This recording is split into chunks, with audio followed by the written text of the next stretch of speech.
Hi Martina, thank you.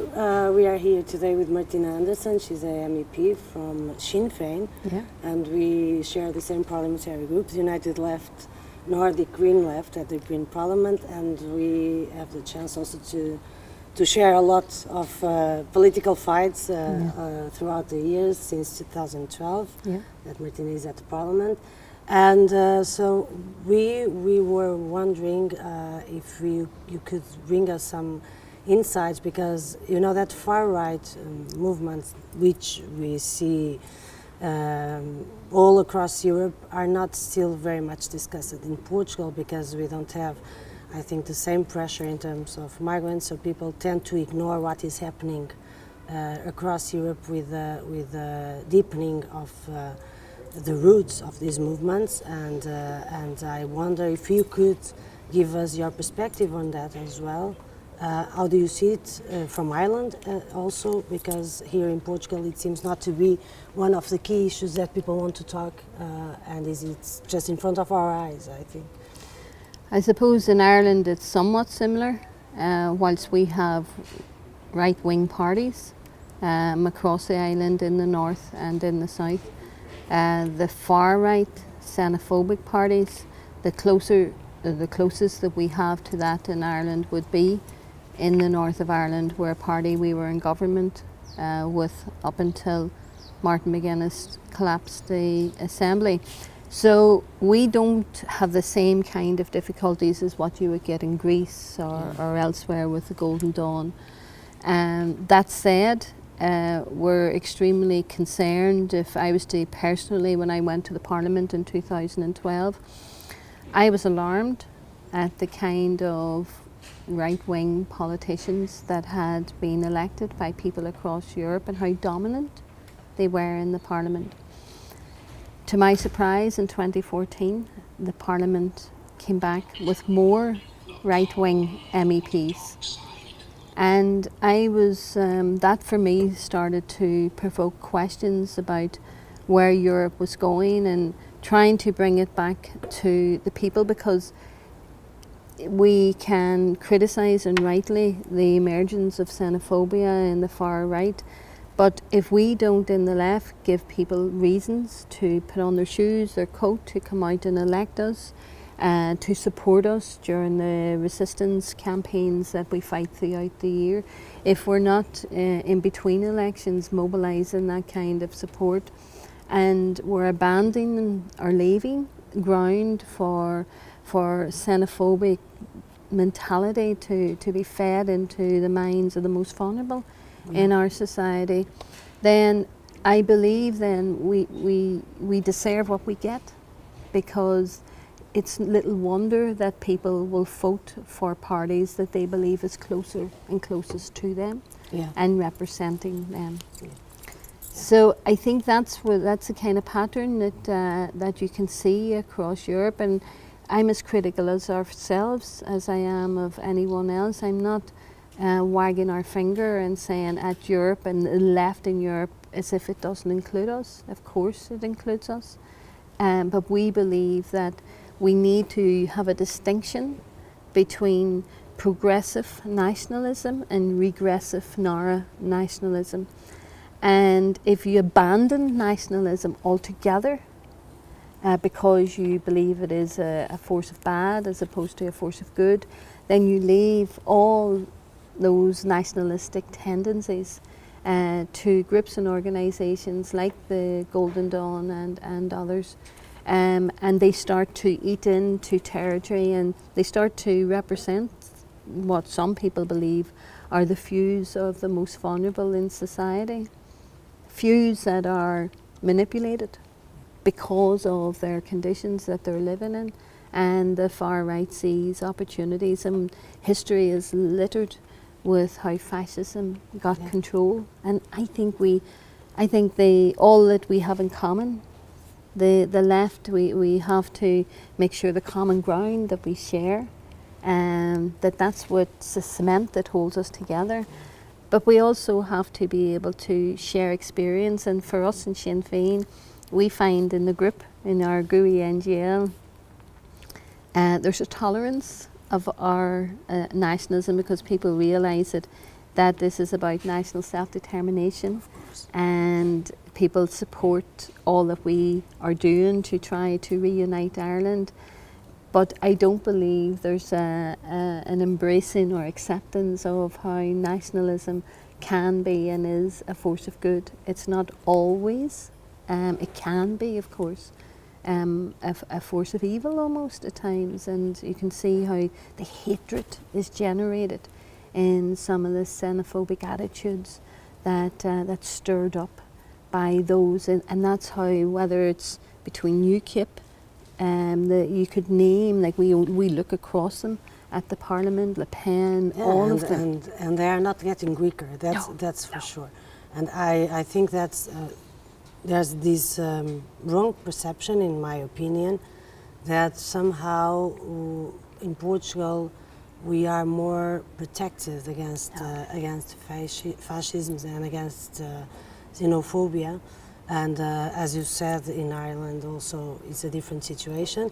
But if we look from Brussels, the scenario is not exactly the same. And I think we are never safe from it, because it might be something just quite simple that might find an opportunity that these movements also grow in Portugal or in Ireland or in other countries. But yeah, we were following very much and of course supporting your fight in Ireland, and nowadays the things are quite difficult because of the Good Friday Agreement being into questions after the Brexit. How is it now? How is the process now? It is still on danger. I know it's always, but it's more in danger now than a few months ago. Did the negotiation teams already get something additional to what was at stake just a few months ago? How do you see it from Well, just to link the conversation that we've been having about xenophobia and racism, in the north of Ireland alone and across Britain it's worse, but all that we have benefited from, EU nationals coming to our place and being part of our society and making that society their home, there's 26% of EU nationals have left because they feel unwanted and unwelcome, and rightly so. They feel they are at the receiving end of, they can feel the hatred and the xenophobic reaction that there's been after the murder of the Labour MP Joe Cox and others, and the attacks, racism is on the increase, particularly in Britain, but it is also feeding into the mentality of people that we want and it's need. Life-threatening at that point. And why would anyone leave Europe? Why would you leave Portugal with all the gifts of your ability that you have to go to Britain to work and to raise your family? Yeah. Why would you even come? And I want people, but why would you come to the north of Ireland that is under threat from its peace process, its political process, an international agreement that is lodged at the United Nations, and you see that whilst the people in that part of Ireland voted to remain in the EU, that the British government is ignoring the democratically expressed wishes. Why would you uproot your family and your ambitions for life and think that Ireland, the north of Ireland primarily, or Britain is the place that you would go to if you feel so unwanted and unwelcome? So the Brexit and the far right and what UKIP generated, not just about the red bus, but coming near the end of the referendum, there was a real offensive poster where Farage was standing, and behind him there was all what the image of like refugees coming in. So it was about keeping the borders and stopping refugees coming in, taking control of their borders. So what that means for Ireland is taking control of the partitioned Ireland that we have. People wrongly refer to the border in Ireland as an Irish border. It's not. It's a British border in Ireland. It's not Irish, no, of course. It's our country has been partitioned. So Britain For us, in December of 2017, when the EU and the British government made an agreement that had all of us in the Parliament assessing whether there was significant progress made in the Brexit negotiations, because we in the Parliament, that's the kind of authority and control and power that we have. And had we not have voted for that joint report on that day, then that would have been sending a signal back to the Council and to the British government that there wasn't significant progress. Yeah. But the British government had committed at that time that they would do one of three things with regards to Ireland. They would have a deal. So that was going to prevent a hardening of the border in Ireland and preserve the Good Friday Agreement. If they failed to do that, they says they would bring about specific proposals that was going to ensure that there would be no hardening of the border, no damage done to the Good Friday Agreement. And if they failed to do A and B, then C, which has commonly now referred to as a backstop, that the status quo, full regulatory alignment, we wouldn't have a situation in Ireland that the south of Ireland would be in the EU with rules and regulations and the north of Ireland would have different rules and regulations around trade and rights, that there would be regulatory alignment. Because Northern Ireland citizens have Irish citizenship as well, so it's a different it's situation. the entitlement and birthright of everyone born on the island of Ireland to be part of the Irish nation. Yeah. I do not, my travel documents, I have my own passport and I have an international diplomatic passport, both of them Irish. Yeah. And so we are entitled as a consequence of the Good Friday Agreement to identify ourselves as British or Irish or both. In December, when the British made those commitments, we warned Michel Barnier, we warned President Juncker, and we warned the Parliament that nobody knows the British better than us. What they do, and across Europe, across the world, when they had their empire, you can see the mess and the chaos that they have left still playing itself out in countries in the Middle East. But what they do in negotiations, and people should be very clear about this and aware of it, they get you to negotiate, they get you to agree. And once you get an agreement, and once they have established what your bottom line is, and that's what happened in December, they negotiate downwards. Yeah. So in December, there was an agreement that we in the Parliament, reluctantly in our group, but we said there was significant progress made, but we got into the Parliament's resolution that the agreement had to be fully and faithfully implemented in order to move on to the next stage. And we knew that the British would negotiate downwards, and that is exactly what they have done. So we have got in the north of Ireland a peace process, a Good Friday Agreement. Built into it was the principle of consent, that the constitutional position of Ireland, of the north of Ireland, would not change unless the people of Ireland voted for it. Well, we didn't consent to Brexit. 56% of the people voted to remain, and according to opinion polls, and I know they're only opinion polls, but the opinion polls now are assessing that 75% plus people, because people at the time didn't really understand it. But even immediately after the vote, I remember that we had the opportunity to have these field visits across the former border. Yeah. And people were already very much worried about the possibility of having whatever, even a soft border, which is something that doesn't exist, is just a contradiction in terms. But in any case, already in that moment it was possible to see, and as I was there with you, it was possible to see how worried people were about the possibility. You have households where the front of the house is in one jurisdiction, maybe the north or the south, and the back is in the south. There's a cemetery where you have the graveyard in one part of Ireland under the jurisdiction, and the chapel in another part of Ireland. There are fields, you know, and that we met families who have their house here in one side, and the kids go to the school on the other side, and the physicians and all there this. 23,000 people cross the border every day to work or to study. Yeah. You know, we could end up with a situation that The students in the north that would be going to Dublin Yeah. to study or to Galway would be classified as international students No. and having to pay international fees. The offence that it would cause in Ireland, even the new policing service of the north, the PSNI chief constable, is saying, do not take us to that place where you would have to erect some kind of physical infrastructure. And whilst Europe is looking to preserve the integrity of its single market, what we are saying to the people of Ireland, and everything that Sinn Féin has done, has been to remain faithful to the Good Friday Agreement, because we've been very careful and mindful of the damage that this could all do to our country. But we are now coming to the point, you remember June was the deadline. Yeah. And then we were told, no, it's moved, but by October, it's over, was Yeah. the phrase they used.